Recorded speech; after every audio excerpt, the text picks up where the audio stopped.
Namaskar and welcome back to another lecture in our series on development and applications of special concretes. We'll start today our discussion on anti-washout underwater concrete. It's a short discussion with basically photographs and a very broad outline of what this method and this concrete is all about. So getting started, this picture here shows a general view of the job site as you would see it in a large-scale underwater concreting operation. This picture here, on the other hand, shows the details, that is, divers working with, let's say, the reinforcement work. Now, this divers working with the reinforcement work brings to fore a very important issue relating to quality control. We have to the reliance on the last worker on the line, the divers in this case, to ensure a proper quality control, to make sure that the kind of reinforcement time that should be done has actually been done, becomes a lot more important in the case of such special constructions, because multiple layers of inspections and re-inspections, which is possibly easier in a normal environment, is not possible when we are trying to do construction underwater. Keep that in mind when we are working with specifications, trying to do the construction work and do quality control as far as such constructions are concerned. Moving forward, this picture, in fact the last picture, probably puts in better perspective what we were trying to do the last time when we looked at this picture. What we said here was that the testing for fresh concrete and the collection of cubes as far as strength is concerned for such concretes, underwater concrete, should be carried out underwater itself. That is, the concrete should be allowed to deform underwater and the cubes should be demolded and allowed to remain there, because that is what is expected of that concrete. As far as the water tank is concerned, yes, there are other specifications which need to be worked out. What should be the height of this water tank? Whether the water that we use here can be normal water or it should be seawater, or it can be, let's say, artificial seawater. There is a specification which tells us how to make artificial seawater. What is the chemical composition that you should use if you want to make artificial seawater? Try to understand that. Try to look for literature and identify the specification and the composition. And of course, you can compare it with the natural seawater. So these are things which are left out from the scope of this discussion, where we are saying that, okay, so long as we understand the principle that the test should be carried out underwater, the detailed part of it, whether it should be salt water or it should be normal water, that can be worked out as far as individual specifications are concerned or the test methods are concerned. So I would encourage you to read some of the test methods relating to underwater concrete and find out what they have to say about the nature of water to be used in this water tank. Moving forward, this is another picture where concrete is almost being placed, and we can see that placement of high quality underwater concrete leaves the marine life largely undisturbed, and you can see fish freely moving around this construction site, and you can see a diver trying to do certain operations. And this picture brings it out even more clearly, where the diver is holding a concrete pipe and placing the concrete. So we can see that the amount of washout as far as cement is concerned is much less than you would expect, and we can still see a lot of fish in the region. Now, what is the formal definition of anti-washout concrete? This concrete can be placed underwater in a similar manner that normal concrete is placed in air. Initial development of this concrete took place in Germany, followed by extensive research and use in Japan. And this concrete uses a viscosity agent. In a normal concrete, we'll show how the concrete that we use in anti-washout concrete, we will see in a few slides, the concrete that we use for anti-washout concrete is more or less normal concrete, except for the fact that a certain amount of viscosity agent has been added to impart viscosity to address segregation and bleeding that may occur in a normal concrete underwater. Now, these has other implications as well, as we shall see in this lecture a little bit and more so in the next lecture. Applications of such concretes include bonding and solidifying rocks and concrete blocks in shore protection works, underwater reinforced concrete for construction of wharves, intake and discharge facilities for industrial plants, alternative for precast concrete for constructing breakwater, quay walls and so on, bridge foundations, minor fixing work and emergency repair works, maintenance works around underwater structures, construction and repair of shore protection, riverbed, water gate and so on. So anywhere we are trying to place concrete underwater, what we are not talking about here is whether the water is moving or not. That's a separate discussion. It's an important discussion, but we are leaving it out from our discussion for the time being. Anywhere the concrete is being placed underwater, we can use anti-washout underwater concrete. Now this picture showing normal mortar and underwater anti-washout mortar being placed in a measuring cylinder of water shows the picture as to how the underwater concrete or the anti-washout underwater concrete is so different from normal concrete. Normal concrete would involve this kind of segregation or a washout of cement particles or even fine sand particles from the mortar once it is dropped in water. This is not happening at all as far as this particular case is concerned, because this mortar has that viscosity agent that we talked about. So this viscosity agent imparts a certain amount of viscosity to the paste phase, and therefore to the mortar phase, and therefore to the concrete phase, which makes segregation extremely difficult. So since the segregation is difficult, certain other things follow, but that's what we are going to talk about momentarily and stick to that discussion even in the next class. Now here is the variation of the erosion proofness, whatever you call it. So since it's erosion proofness, a high value means high amount of erosion resistance. Here we are talking of low erosion resistance. So if we use very little viscosity agent, we obviously do not have any erosion resistance. The erosion proofness is 0. And if we increase it beyond this point, let's say, there is virtually no difference because we have already achieved a value close to 100%. There cannot be any more improvement.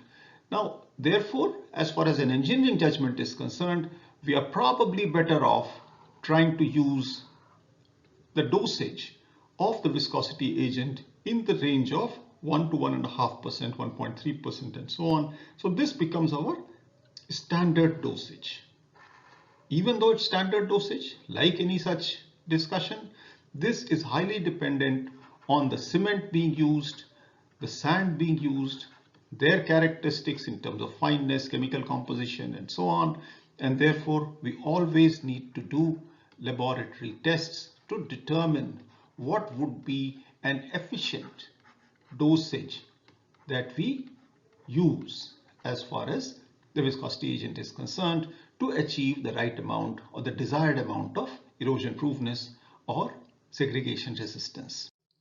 Here's another picture showing more or less the same thing.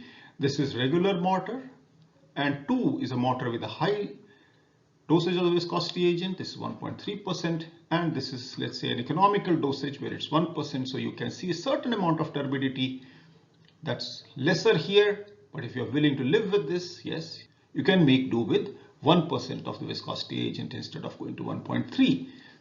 This obviously has not only implications in terms of segregation resistance, but also setting time and so on.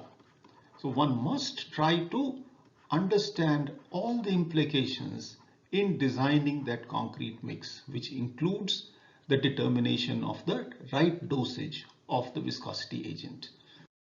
As far as using underwater concrete is concerned, or the anti-washout concrete is concerned, the anti-washout concrete is more expensive as far as the material cost is concerned.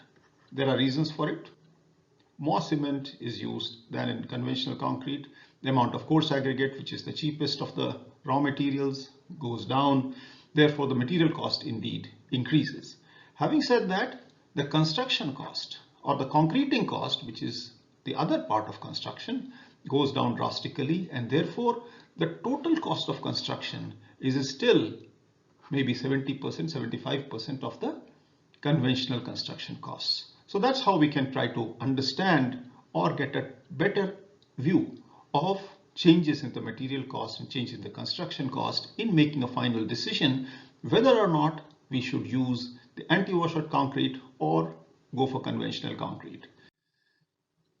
This here is a representation of the strength development in anti-washout concrete, and you can see here that the concrete is very much a normal concrete, a water cement ratio of 50%, 25 mm of maximum size aggregate, and we are talking of 28-day strength as usual. If we are using river gravel or crushed stone, made in air or made in water or made underwater, the strengths are not drastically different. They are just marginally different, and we can say that even if concrete specimens are collected underwater or in the air, the strength values will not be so drastically different. So we need to have this kind of backup data which has been collected for a particular site using a particular material by a particular contractor, so that the engineers have more confidence in going ahead and using a particular material. As I keep emphasizing, use of special concretes, use of special mixes places a lot more responsibility on the contractors and the builders, and even of course the clients who permit that use, in terms of quality control, in terms of developing the right specifications. Now this slide here draws our attention to some of the other things that we have left untouched as far as this discussion is concerned. One is that of still versus running water, self-compactability versus segregation resistance, methods of construction, for example tremies or buckets.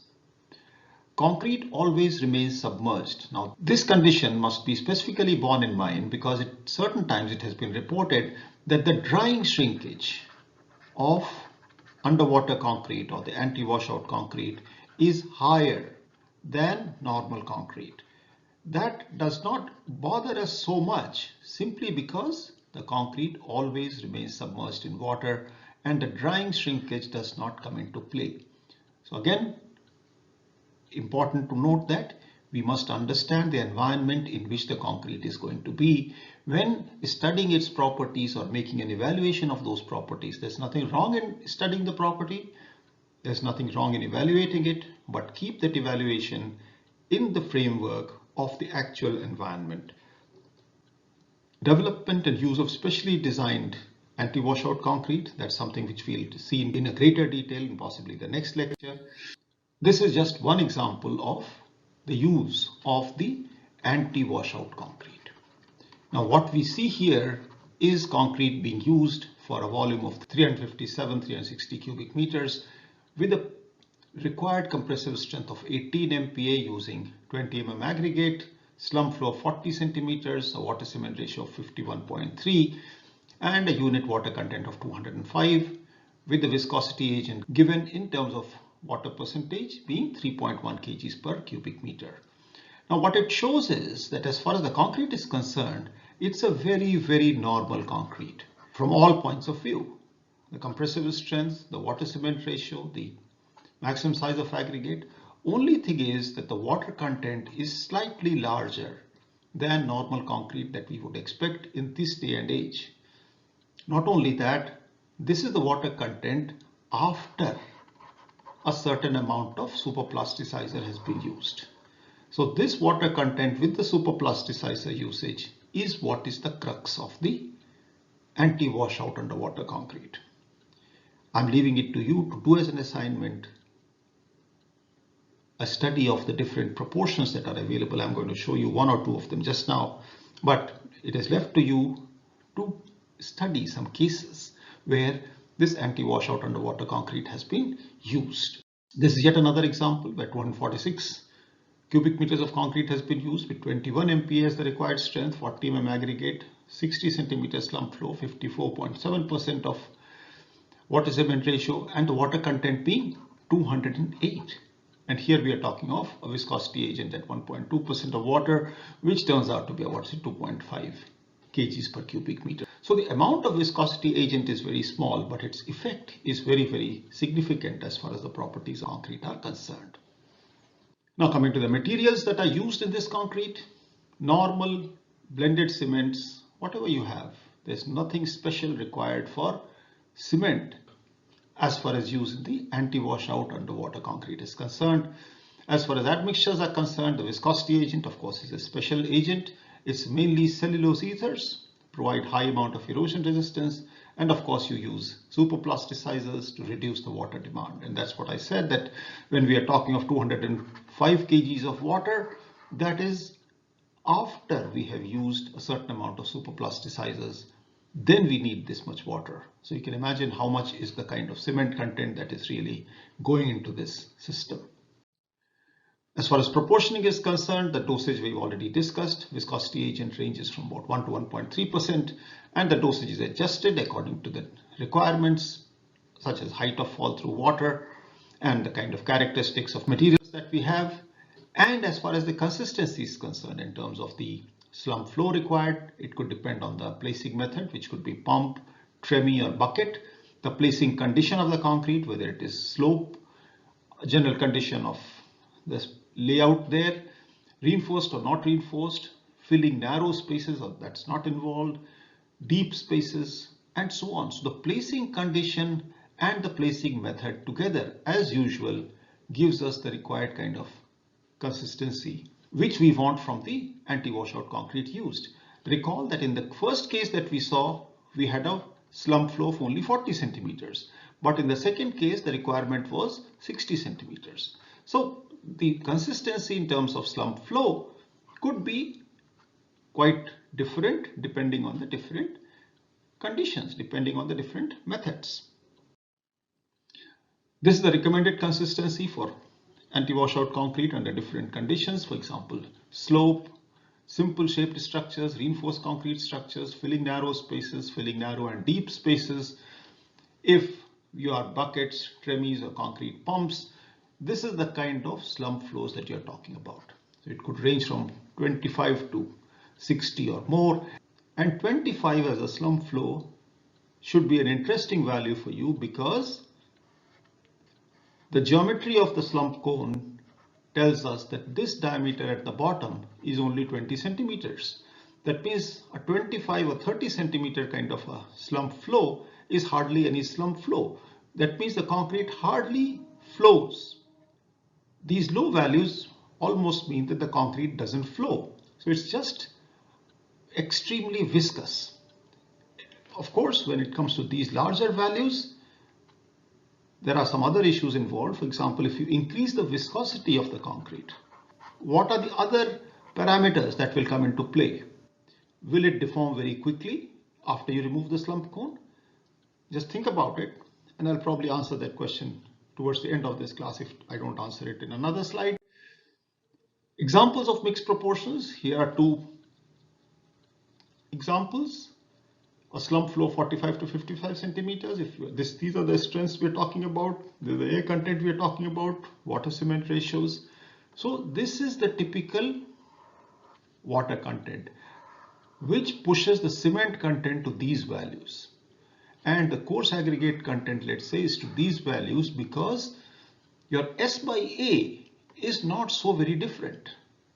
S by A governs the coarse aggregate to fine aggregate volumes in the concrete. So if the S by A is the same and we have pushed in a lot of paste in the system, the mortar volume obviously goes up because the total volume of coarse aggregate has gone down. That is something which is very, very interesting to observe and just see the amount of high range water reducers that have been used. So this exercise is an incomplete exercise. I'm just giving you the pointer, and I would like you to actually look up reports which talk about the mixed proportions used in some of the concrete projects where the anti-washout concrete has been used. As far as mixing is concerned, dry mixing may be initially carried out for about 30 seconds, followed by more mixing, more vigorous mixing, which could be 60 seconds or whatever it is after the water addition. With this, I more or less come to an end of the presentation today, which I told you will be a brief presentation. And this material, a lot of it has been communicated to me personally by my friends, and it should be used only for academic purposes and not anywhere else without express consent. This slide gives the suggested reading and references which you might find useful in following the material which has been presented today. However, this list is by no means exhaustive, and in fact it's for that reason that I've written list incomplete, and you are requested and encouraged to look at the internet, look for more relevant material, and try to understand the subject matter better. As far as something to think about is concerned, I've already mentioned a couple of things to you. Study the mixes reported in literature for anti-washout underwater concrete.